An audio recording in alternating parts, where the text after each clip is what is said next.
Neza na neza aha turi mu ntara ya Bururi, aho turiko turaja mu ntara ya Rumonge. Uno mutama mbona ateruwe akuwe muri morgue n'umutama yitwa Ntiruva Hanini Elia. Numwe mu batama bari bubahitse cyane mu ntara ya Rumonge. Uno mutama Eli yitavye Imana itariki 12 z'ukwezi k'umunani mu mwaka wa 2019, aho ano masana mbona na yakera gato, ariko twashimye ko tubazanira ino histoire y'uno mutama kugira mu ikurikirane neza. Uno mwanya rero hariko harabikirori mu ntara ya Rumonge, niho turi natwe turaza kwibazanira mu kanya, ariko benshi mushaka kumenya Isaac biro tuzanire runo rubanza cyangwa biro tuzanire urufugu no mutama byari byagenze gute cyangwa bimeze gute. Uno mutama urufugu wiwe rurimo ama insolite menshi, rurimo utuntu twinshi dutangaje cyane. Bimwe muri ivyo uno mutama Eli yari umupastor, yarivugije biranga, ahisamo kuvuga ati jewe nzokwigumira mu masengesho mpaka Imana inyakiriye. Yego koko Imana yaramwakiriye. Elia n'umutama bivugwa yuko afise abana batarenga 12 mu ntara ya Rumonge, akaba afise abuzukuru 50 barenga, bisigura bashobora kuba bashika 57, 55 cyangwa 50 barenga, abuzukuru 50 barenga. Isaac TV biri mu byatumye dukurikirana runo rugendo rw'uno mutama, n'ingene bamuhamvye biratangaje koko. Reka tubikurikirane. Isaac TV ho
bushasha uri imbere yacu.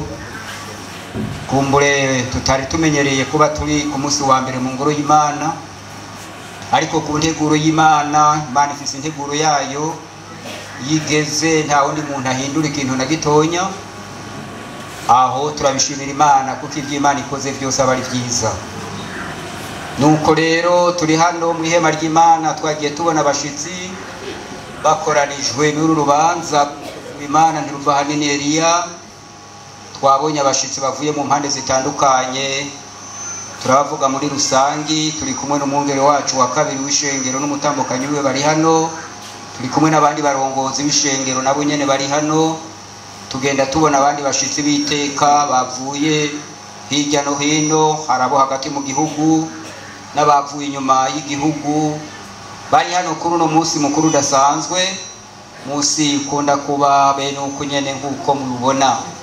Hanyuma rero muri rusangi tuca dusaba ba hano ku mu Gihwanya ko tubakira. Murabakiriye mu izina ryande Yesu Kristo akoriki abanezagirane natwe. Amen. Umuvugabutumwa Ntiruva Hanini Elia yavutse 1934 ku musozi Magana muri komine Burambi y'intara ya Rumonge. Yubatse ubwiwe mu mwaka w'1957 n'umupfasoni Ntibayerekwa Elina, bo babyaranye abana 12, abahungu 7 n'abakobwa 5. Umuvugabutumwa Ntiruva Hanini Elia yabatirijwe mu mazi menshi mu ishengero rya Pantekote mwaka w'1961 mu Rumonge. Mu mwaka w'1972 umuvugabutumwa Ntiruva Hanini Elia yaciye ahungira intambara mu gihugu ca Kongo, aho yamaze imyaka 18. Mu mwaka w'1976 yaciye asengerwa mu gikorwa c'ubuvugabutumwa aho nyene mu gihugu ca Kongo. Hashize imyaka 3 ari umuvugabutumwa yaciye asengerwa mu gikorwa c'ubudiakoni mu mwaka w'1979. Mu mwaka w'1990 yaciye afata ingingo yo guhunguka agaruka mu gihugu cy'u Burundi. Mu mwaka w'1997 haciye imyaka 7 umuvugabutumwa Ntiruva Hanini Elia yaciye asubira guhungira mu gihugu ca Tanzania bitewe n'intambara yabaye mu Burundi mu 1993, aho yamaze imyaka 9 kandi akomeza igikorwa cyo kuvuga ubutumwa bwiza. Mu mwaka w'2006 umuvugabutumwa Ntiruva Hanini Elia yaciye ahunguka aca ashikira mu gisagara ca Rumonge mu gihugu c'u Burundi. Inyuma y'imyaka 6 bahungutse yaciye afakara mu mwaka w'2012. Mu mwaka w'2013 umuvugabutumwa Ntiruva Hanini Elia yaciye asubira kubakana Rukristo n'umupfasoni Nduwamungu Leokadi, uwo asize atari mwana n'umwe bashoboye kubyarana gushika aho yitabiye Imana. Mu buzima bwiwe umuvugabutumwa Ntiruva Hanini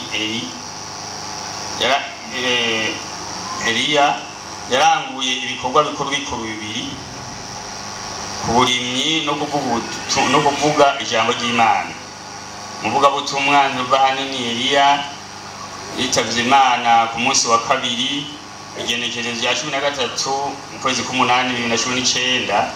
Ari umuvugabutumwa wo mu ishengero rya Pantekote rya Mugara mu bubwiriza bwa Gihwanya kw'ishuri Gihwanya. Amaze imyaka 85 y'amavuko n'imyaka 43 avuga ubutumwa bwiza. asize umupfakazi wa Mungu Leokadi n'abana ndwi, abahungu 3 n'abakobwa 4 n'abuzukuru 51 hamwe n'inzukuruza 50. Ahigwa apfa gupfira mu mwami, kandi Mpemu aravuga ateyigombe rubaruka ubutami bwabo kuko ibikorwa byabo bijyana nabo bibakurikiye. Amen. Byakozwe ibyahishuriye Yohana 14:13. Ingove bagenda bakorera hamwe ibikorwa bitandukanye by'ubudandaji. Je nabiraba nkakure nk'umwana w'umusore gusa, umutwe wanje harimo by'amashuri, ariko nkabona ko abo bantu bafitaniye ubumwe bunini ya gose, kugeza je nabaye nkunyarutse guhunguka n'ingoga, ariko barasigaranye n'uwo mukugwanje hariya. Twagomba twumva ko bimeze neza, naho bimukiye ahantu bita Kenya, ariho bamusengeye kuba umuvuga butumwa n'umudiakoni. Nukuvuga bari bafitaniye ubumwe bunini ya bwinshi cyane. Mu nyuma mwumvise ko yagarutse mu gihugu cy'u Burundi, je yahuye namaze gushika mu Burundi. Nukuvuga ngo twarakoranye imirimo myinshi cyane. Umuntu umwe ngira arahaca bibona, yaranyibukije ati mbega itongo ry'ahanaka burya mwari muri sangiye ntoya, twebwe hajya twariho nk'abantu turiko tukota turengana, iryo tongo ntiryari iwacu. Muca mwumva ko ubwo bumwe bwabandanije kandi bwatemerwa kubandanya. Urumva ko abo bahari bafatanyije urunganwe bacu kimwe. Yagumye rero ashishikara ko ibikorwa by'Imana nk'uko mwavyumvise muri kano karere, kandi yagumye atanga impanuro nyinshi mu ishengero, mu babanyi, mu nshuti. Ni hamwe nyene urumva Imana ifashe ingingo ata muntu ashobora guhinda Imana. Hano bwa mbere mu gitabo cy'umusiguzi igice 3 turasoma ku murongo wa mbere n'uwa 2, havuga ngo ikintu cyose cyashingiwe igihe cyaco, kandi igikorwa cyose muri munsi y'ijuru gifise akanya kaco. Hari igihe cyo kuvuka n'igihe cyo gupfa. Dusubire tubandanye imbere gato 8:8 muri ico gitabo nyene haca hatubwira ngo nta muntu ariho afise ububasha ku mpwemu ziwe ngo azigumirize, kandi nta bubasha agira bwo kubuza umunsi w'urupfu. Naya majambo turiko turabona mu ijambo ry'Imana. Uyu mwanditsi Salomo ariko ayerekana ingene ikintu cyose gifise umwanya waco cyoye wo kuva mu isi, kuko nibwirizwa n'itegeko burya Imana yashinze mu ntango za kera. Bibiliya igenda itwereka ngo abantu bararamba myaka 900 n'ayandi, ati ko ivyaha birushiriza kubandanya umuntu azoca amara imyaka 70, ariko ngo niyagira inkomeza azogera imyaka 80. Uyu rero twagiye tubona yaragize inkomezi, twabonye imyaka 80 n'ingahe n'itanu. Urumva rero hari inkomezi, birumvikana ko Imana yabaye hafi yiwe cyane. Hanyuma rero abantu muri bino bihe tugezemo, imyaka usangana twe tuyigabanura ngo mpanirire kugira ngo mara imyaka 100, tuguma tumenya ko imbere yacu dushobora kurengana no gutoza. Hano rero twabonye ngo impwemu zacu, izi mpwemu turiko turakoresha, urumva rero ngo nta bubasha tuzifise ko zifiswe n'Imana. Imana rero ivuze ati harageze ishidukuramo izi mpwemu, hanyuma rero ikibiribiri duca tukijana mu ivyo cyaje kiri mpwemu y'umukozi w'Imana. Imana imenya urutonde rwayo ku murongo wa 13. Amajambo y'Imana cyane cyane turiko turayasoma, ntaraba kuri uyu agenda araba kuri twebwe tucumva, tugihumeka, tugishobora kwiyumvira, tukaraba, tukamenya neza ko ibihe biriko biragenda kandi bigenda birahindagurika, kandi umuntu akageza ashika ku rutonde rwa nyuma.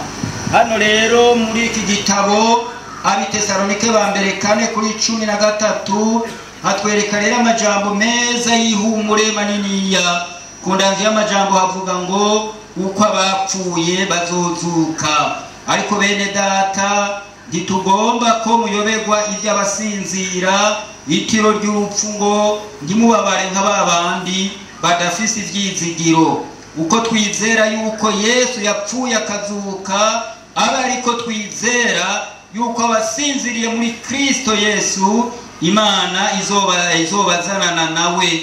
Iki nico tubabwira, ni ijambo ry'umwami twashikirijwe, yuko twebwe abazoba bakiriho dusigaye gushitsa kukuza k'umwami wacu tutazokwitangira imbere y'abasinziriye mu nagatonya, kuko umwami wacu ubwiwe azoza amanutse avuye mu ijuru aranguruye n'ijwi rirenga hamwe n'akamo k'umumarayika mukuru n'inzamba y'Imana, maze abapfiriye muri Kristo nibo bazobanza kuzuka, maze natwe abazoba bakiriho dusiganirwe tuzoca duteruranwa nabo mu bicu dusangiranire n'umwami mu kirere.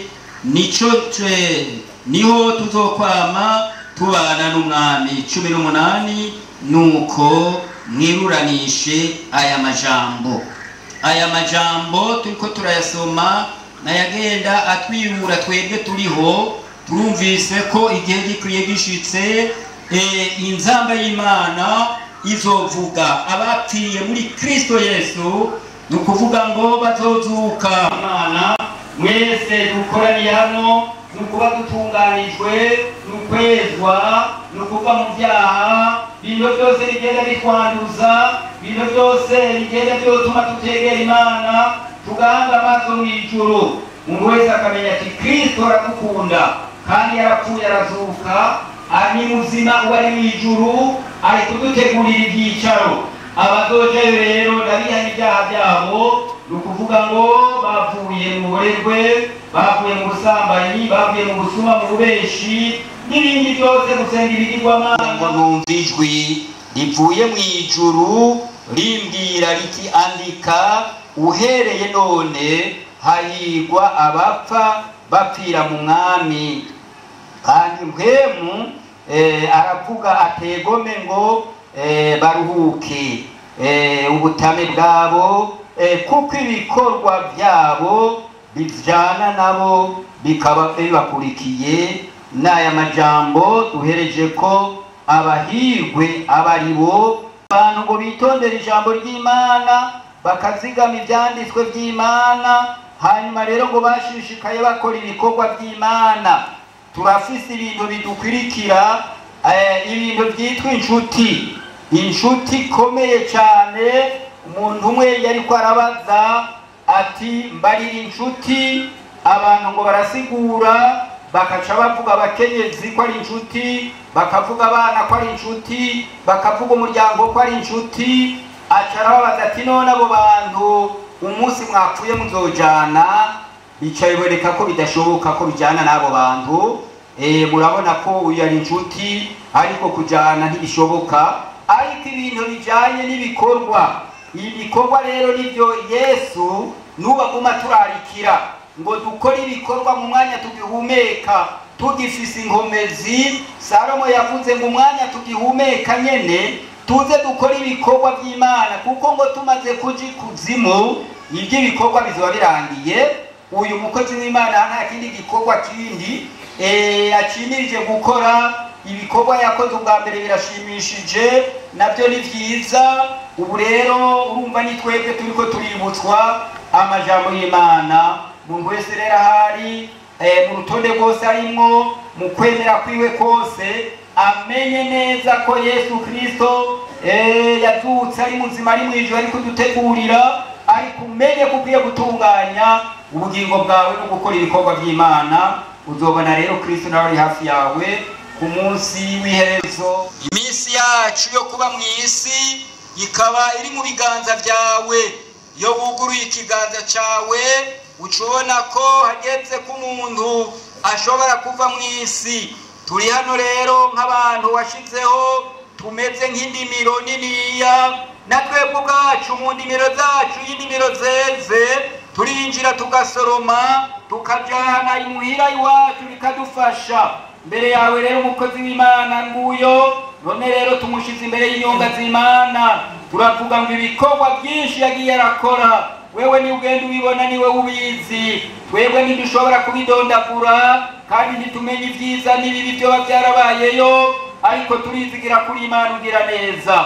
None rero ubugingo bwiwe n'ibikorwa turagusabye ngo bigende bumukurikirana. Urakoze kubyumva, humuriza bene data, aba bana basirwa, uyu mupfasoni umuhumurize, nukuvuga ishengero naryo nyene ubihumurize, twese twumva ihumure riva mu ijuru. Urakoze kuri Yesu yumva yishura, tubisabye mu izina rya Yesu Kristo umwami wacu, amen. Mumenye uwo ndiwe, siko none mu by'ukuri uyu Eliya ntiruva hanini bamutazira Abeli kuko yarabaye kenshi mu Giswahili. Iryo zina ryiwe rero ntirikivugwa cyane, havugwa iryo Eliya ntiruva hanini. Hamwe n'ibyo rero uyu Eliya iso ndamuzi ko mu by'ukuri yari umuroki. Aha hariho abantu babizi, byigishije benshi kuba abaroki, kandi cyari ikintu gikuru, cyari integuro y'uko azoba umuroki wo kuroba abantu. Akora rero icyo gikorwa, murumva iyo yacakiriye n'umwaka yabakitswemo.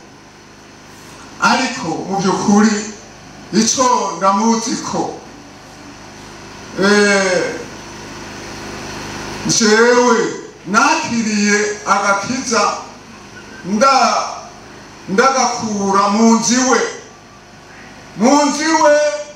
indirimbo yama kumeza mwanya wose yaguma aririmba Bibiliya yama kumeza aha mu Rukinga hari kambi. Rero biranginzira ndumva ko nanze nkwiye kwakira agakiza, kuko twasa dufatanya nta bindi twayaga. Akenshi namusanga mu by'indirimbo tukasa tubisanye, biranginzira rero mu mutima nkaguma ngenda kariyo kugeza naho nakira ku gakiza.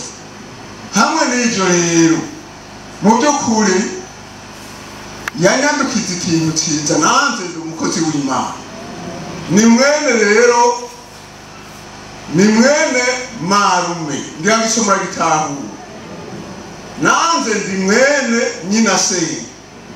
Abo babyeyi bacu urumva baravukanye, none mwumva ko turi bamwe. Nico gituma rero bavuze bati nube umukuru w'umuryango, uratuhagararira, uratuvugira. Hanyuma rero hamwe n'ibyo murababona aba ni nk'ibikomangoma ubitegereza. Nibahaguruka abahungu namwese mubabone, haguruka ngaho mukuru wabo nguyu, haguruka uri hafi nawe nyine haguruka. Abandi nabo bari hanze muri Amerika hano. None hamwe n'ibyo rero musigwa umufasoni, abandi sindinda kubahagurutsa, ariko bantumanye ijambo bati uratuvugira, uru rubanza ni runini, bati kandi duca tubwira ko no guca ku mazi siko gahembe. Bavuze ko duca ku mazi. None hamwe n'ibyo rero kubera nanze nagiriwe ubuntu ntakira ko gakiza, ndanezerewe nuko uyu mukozi w'Imana Eliya arangize neza. Nariko ndaririmba nanze mvuga nti urazompa iherezo ryiza nkuko nawe agize iherezo ryiza. None hamwe n'ibyo rero nagomba kuvuga nkuko bagize bati serukira umuryango, mvuge nti Imana mwakiriye mu bwami bwawe, siko none. Hamwe n'ibyo rero ndangiza ibyo, ibindi tubaza kubisozera mu mwanya. Imana ibahezagire mwese mwumvise ibyo. Kubanye kandi mbona aryamye naho twari twicaye igihe twahezaga ama rero aragwara cyane turavuza aragenda henshi nanje ndi nyuma abana bari nyuma nyene hama none bageze isaha yaho Imana isubira ku byayo yiremeye kuko niyo yari yamuhamagaye irongerera mutuma hama rero uwo munsi yatsikana hama rero avuye koga arasika ngaho mu rugo aricara aruhuka sinzi ubundi mudamu agiye muhira ati jewe kwa heri ntituzosubira kubonana mugabo ntiyayibwira jewe yayibwira uwo wundi hama agira akanya ati numva nkanye reka ngende ku kamoto ndamutwara hama rero arasusuruka ibyo mpaye ndakora rero nutange umuco w'ahantu umukazana wawe aronderera rero ndamuvyura ku ntebe turahagarara bica biranga ndatabaza umwana ari muhira turaterwa dutwara mu nzu dutwaye mu nzu ashamba ntoya ndaraba agatelefone mfise ndakora umukozi w'Imana araba numve birasi nongera ngumizako ndamuhamagara n'itabata ashitse ambwira ahantu yari rero baramusengera biravugana n'abakozi b'Imana hama rero barataha batashe nanjye sigaraho abagabo sinaryamye kuko yavuma ashamba akwira igitanda amanca ndakira indirimbo bamukuririmba naho yatanyibutsa aranyibutsa ati havubuka igitugu giciye hagati natwe urabona ko duhabwa amazi mw'ijoro atigendera amazi ntoya uno munsi nta mazi aza kubera yagiye kwa kangahe none munsi ntaza nta numva umuntu mpamagara nuwo mpamagara ninde wewe hama nditaba ngo amazi yaje ndagenda ndavoma ngabo nkasubira mu nzu sanga atari kwa kundi kandi akumatapika hama nsubiyeyo hamubwira kangahe ngarutse sanga yatogetse hama rero Imana imwakire mu bwami bwayo hama ivyo navuga vyari ivyo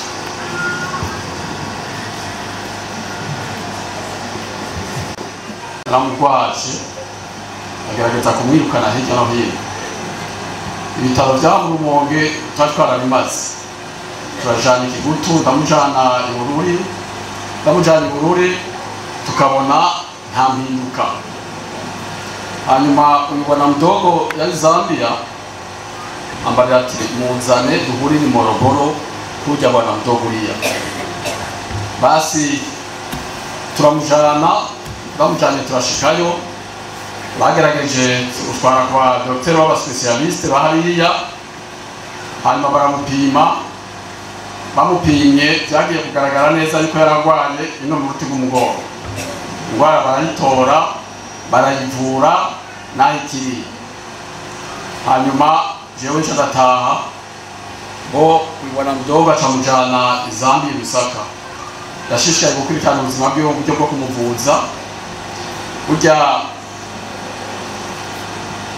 umugabo umwe niwe yambwiye ati ntawe ukiza urupfu rwaje ntawe uzirira canke igihe gishitse kiba gishitse nibaze uko tuvukana bari bagerageje kumugwanirira haba mu buryo bwo gukoresha amahera haba mu buryo bwo kumwirukana mu bitaro n'ibindi ariko iyo igihe gishitse uko bimeze nta muti basi uyu mutama wacu rero nashikiye kurondera umufasha cyane ubunyuka bose byaciye biba bibi kurusha aragwara cyane hanyuma yaretse kwirukirwa bagumye bamwirukira nibaze ni hamwe hintuze nyene Imana ifasha abantu n'ahandi hoho abantu bari kuba basigaye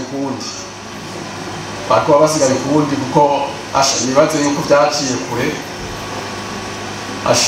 udafise umufuko wipanze urumva kugira ngo bishoboke byari bigoye rezima kera hirya no hino n'amafoni yaguma agenda ubu rwose uburyo ubwo by'akaburungika hanyuma rero bagerageje kumwirukira cyane arageze igihe ari ngaho mu rugo aravuga ati kuva uyu munsi sinzosubira kwa muganga ngiye kwicarira muhira ikiba kiwe kuko namaze guhera ubuzima bwacu hanyuma mu nyuma abonye bishishikaye yaremeye ko bamujyanye mu bitaro bashishikaye kumwirukira ariko nuko navuze nyine ati ntawakize urupfu rero uyu munsi yageze kurangiza bagomba tuvuga ati Imana imwakire ubugingo bwayo hanyuma igituma mvuze uko nuko munsi arangiza ndi muhira barampigiye isimu najya mu nkayamba muhira ndaduga nshitse ndabaza ati byagenze gute twebwe dukunze kubaza ijambo rya nyuma y'umuntu agiye arangije avuze bambwira bati twaramubwiye kutumujana hepfo ku bitaro aranka avuga ati jewe ku bitaro sinjaye kuko narigeze kurucayo baranyiruka kubw'ico sinjaye hanyuma ndabaza none vyagenze gute byarangiye ko nyene barambarira bati twaciye dutumako abapasiteri n'abavuga butumwa baraza baramufasha ico rero nico gituma mvuze ati Imana imwakire mu bugingo bwayo kuko yo irazi bikwiye n'ibidakwiye yabonye ko bikwiye kugenda gutyo arangiza neza nuko rero Imana imwakire mu bugingo bwayo Imana tugire neza twese ramiriza